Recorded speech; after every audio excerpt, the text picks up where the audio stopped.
Hey everyone, this time I will show you how to crochet a lover's knot mesh pattern.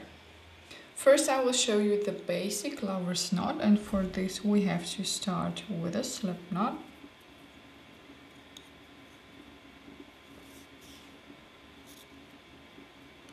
And then chain 2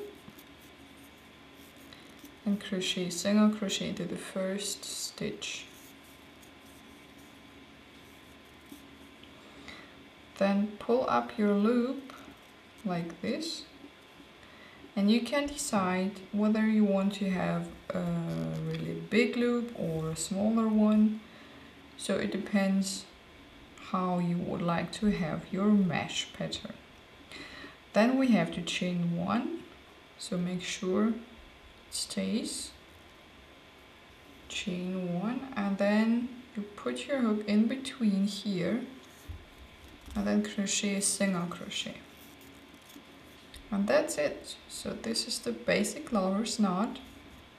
You pull up your loop and you chain 1, and then you crochet single crochet through here in between these strands. So to do the mesh pattern we need an odd number, so you should start crocheting 3 or 5 or 7 lover knots.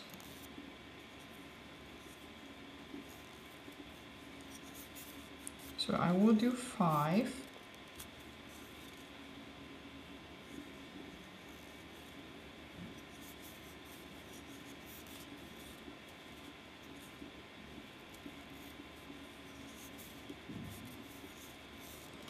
So we should have, we have 5. And at the end of a row, you should always add 3 knots. Always 3. 1,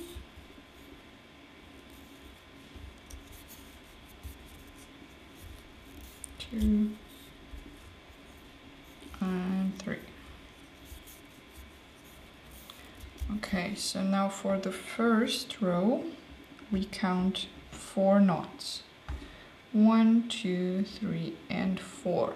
And into this stitch, slip stitch.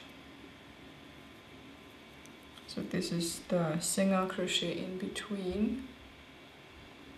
And you slip stitch in there. And then we need to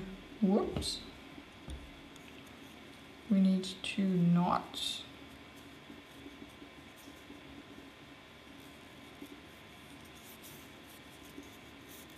One and 2. And then you count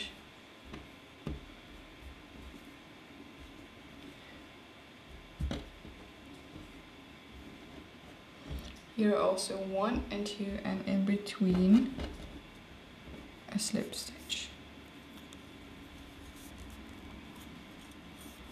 Then 2 knots.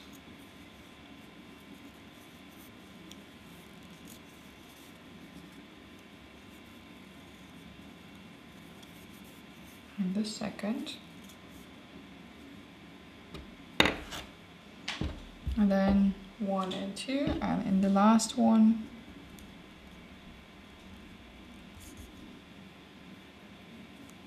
a slip stitch.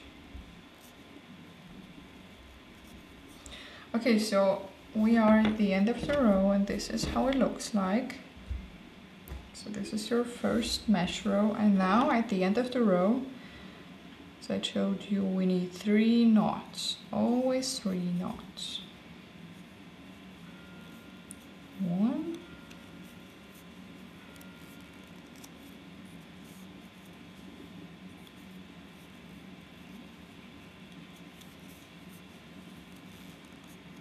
2,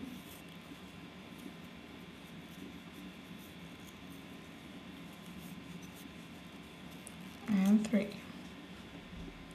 Then turn your work, and you have here your mesh part, and we will do a slip stitch between these two. Slip stitch here, and a slip stitch here.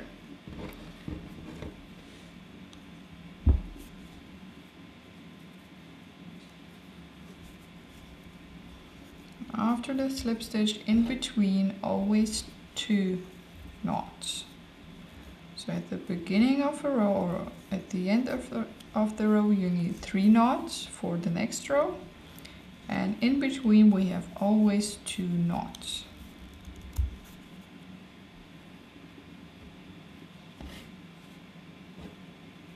Okay, and here is our next slip stitch.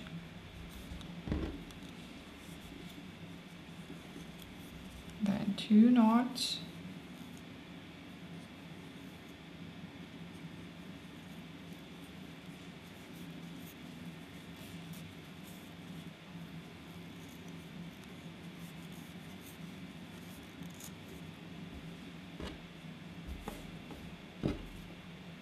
And the slip stitch here.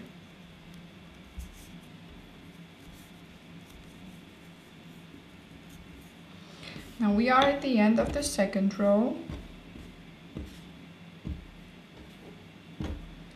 This is how it looks like so far. So we would now start with 3 knots and then slip stitch here, here, and also here. And if you want to finish your work, so if your mesh pattern is long enough, then you can finish your work at the end of the row in this position. You can cut the yarn and then pull it through the last loop and sew in your ends. Yeah, and then you're done. So that's it. Have fun and bye bye.